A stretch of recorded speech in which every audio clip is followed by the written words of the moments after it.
সম্মানিত দর্শক বন্ধুরা, এই আজকের নাসিরউদ্দিন পাটোয়ারিকে নিয়ে একটি কথা বলবো। যারা নাসিরউদ্দিন পাটোয়ারিকে নিয়ে মামলা বাণিজ্য শুরু করেছে, হয়তো তাদের জানা নেই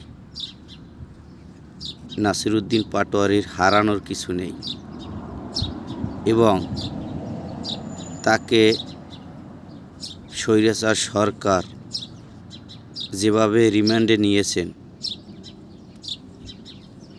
সেই দৃশ্যগুলো যদি আপনারা দেখতেন তাহলে নাসিরউদ্দিন পাটোয়ারিকে নিয়ে কথা বলতেন না।